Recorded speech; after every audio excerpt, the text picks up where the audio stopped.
Jesús comensal en un banquete. Parábolas de humildad, de verdad, de grandeza y de amor.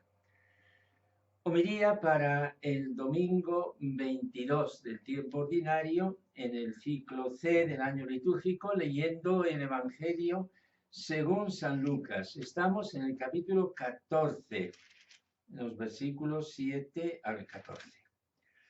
Un sábado entró en casa de uno de los principales fariseos para comer, y ellos lo estaban espiando. Notando que los convidados escogían los primeros puestos, les decía una parábola. Cuando te conviden a una boda, no te sientes en el puesto principal, no sea que hayan convidado a otro de más categoría que tú, y venga el que os convidó a ti y al otro y te diga, cédele el puesto a este. Entonces, avergonzado, irás a ocupar el último puesto.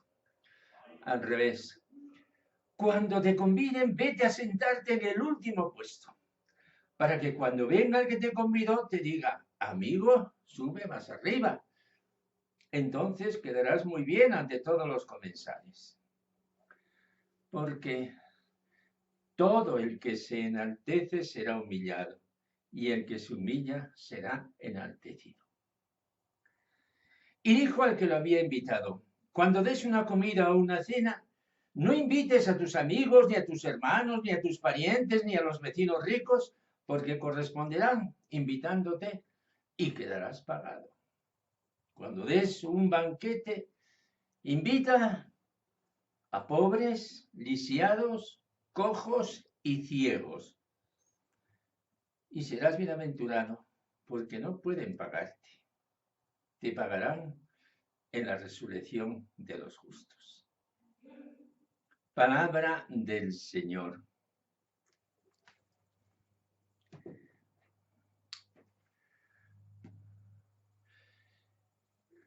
Hermanos, vamos recorriendo los capítulos del Evangelio de San Lucas y hoy nos encontramos en este capítulo 14. Este capítulo se abre con un banquete en el que Jesús ha sido invitado. Era sábado, día sagrado para los judíos. Al principio hay una escena que está provocada por este acontecimiento, pero el texto que escogemos pasa adelante para detenernos únicamente en la conversación que Jesús ha tenido en esta escena. En la cultura humana,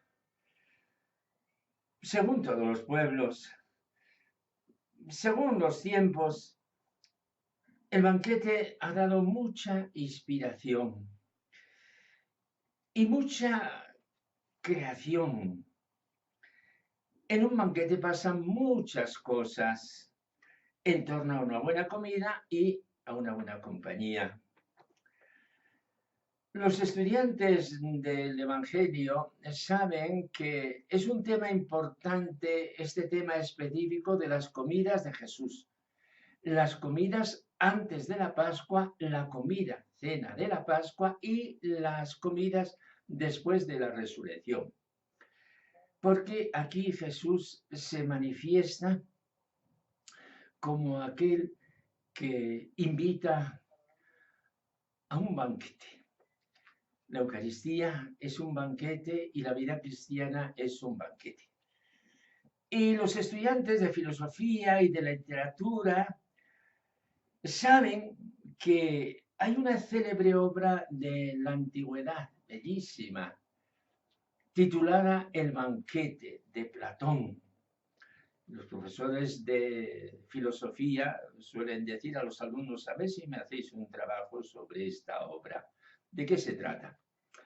El banquete de Platón evoca un banquete que tiene Sócrates y sus amigos para hablar sobre un tema filosófico y vital del amor. Esto ocurre 400 años antes de Jesucristo, un poquito más, y tiempo después lo escribe Platón, el discípulo de Sócrates.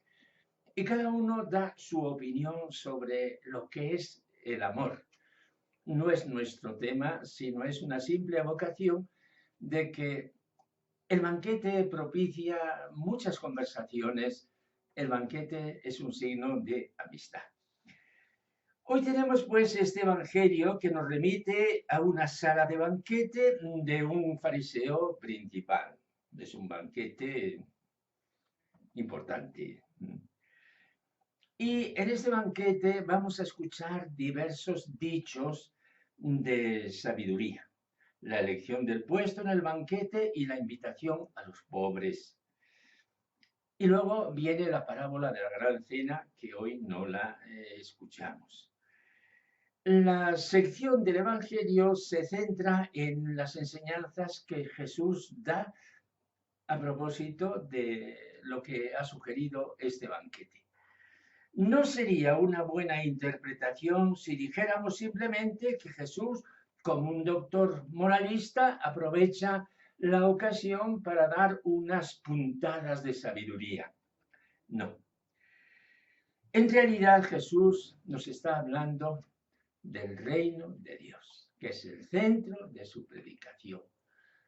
Jesús nos ha predicado el reino de Dios, la presencia de un Dios de amor en medio de nosotros. Y hay una sentencia taxativa de Jesús que cierra este mensaje. Todo el que se enaltece será humillado, y el que se humilla será ensalzado. El último puesto ha sido el comportamiento de Jesús. San Marcos, al inicio de la vida de Jesús, narra lo que ocurre con un leproso. Se le acerca un leproso suplicándole de rodillas: si quieres, puedes limpiarme. Compadecido, extendió la mano, lo tocó diciendo: quiero, queda limpio. La lepra se le quitó inmediatamente y quedó limpio. Él lo despidió, encargándole severamente: no se lo digas a nadie. Esto no es un caso aislado. Este deseo de ocultamiento ha sido un constante proceder de Jesús y debe marcar nuestra dirección. Espontáneamente pensamos que cuanto más altos estemos, más conocidos seamos, tenemos más radiación para hacer el bien. Esto es engañoso. El proceder de Jesús no ha sido ese. En los tiempos arcaicos de la historia de Israel por el desierto, a propósito de ciertas murmuraciones de que ha sido objeto Moisés, provenientes de sus propios hermanos, que son María y Aarón, la Sagrada Escritura nos dice esta observación que es preciosísima. Moisés era un hombre muy humilde, más que nadie sobre la haz de la tierra. El hombre más famoso de la historia de Israel, el más humilde. Y continúa el texto sagrado. El Señor les habló: escuchad mis palabras. Si hay entre vosotros un profeta del Señor, me doy a conocer a él en visión y le hablo en sueños. No así a Moisés, mi siervo, el más fiel de todos mis siervos. A él le hablo cara a cara, abiertamente, y no por enigmas, y contempla la figura del Señor. ¿Cómo os habéis atrevido a hablar contra mi siervo Moisés? Así es la verdad ante Dios, hermanos. El más grande, el más fiel, es el más humilde. Si una persona no es humilde, no es grande. El más grande es el más humilde. Y el más humilde, el más grande ante Dios. Y este es Jesús, solo Él. Y esta es la pauta que debe gobernar en la comunidad de Jesús. Lo demás es apariencia y engaño. Aquí hay una lección sin fondo. Hallar la identidad de nuestro ser y hallarnos en humildad, gozosamente en humildad ante Dios. Y desde la humildad irradiar la presencia del Señor. Y en la segunda parte del Evangelio de hoy, siempre en esta escena de un banquete, encontramos un dicho de Jesús acerca de quiénes deben ser nuestros invitados. Aquí, de nuevo, el mundo queda al revés. Cuando des un banquete, invita a pobres, lisiados, cojos y ciegos.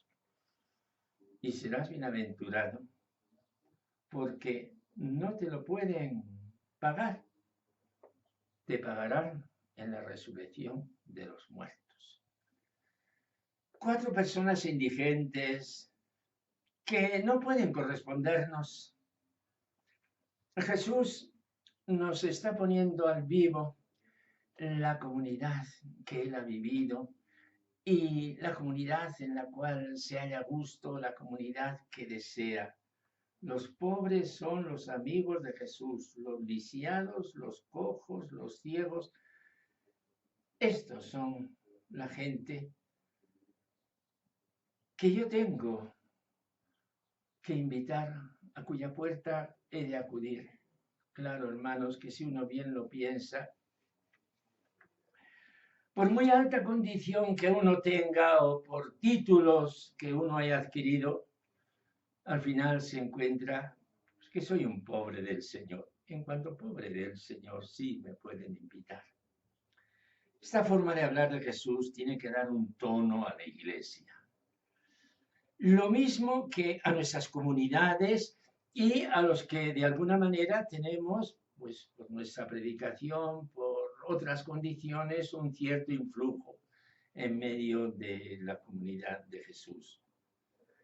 El discípulo, como su maestro, ha de ocupar el último lugar. Y se ha de encontrar a gusto con estos que la sociedad va marginando. Y estos pensamientos no son palabras para hacer un discurso sociológico subversivo acerca de la Iglesia, no.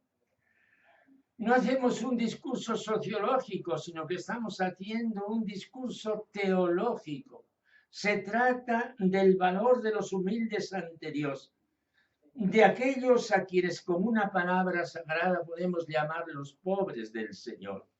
La Virgen María resplandece entre los pobres del Señor, nos dice el concilio. Es la más pobre de los pobres en la actitud de su corazón ante Dios. Es la esclava del Señor. Así se define ella. María contestó: he aquí la esclava del Señor. Hágase en mí según su palabra. Mi riqueza es solamente Dios, Dios, Dios. No tengo otra cosa. Aquí está la esclava del Señor. Esto, hermanos, esto, justamente esto es la verdadera pobreza. Y no tengo nada, el Señor es mi riqueza. Y sobre esta humildad pudo encarnarse Dios entre los hombres. Oremos, hermanos, al Señor, nuestro Dios. Dios mío, como tu Hijo Jesús, como tu sierva María, yo quiero ser ante ti lo que soy. No hay mayor grandeza, no hay mayor felicidad. Amén.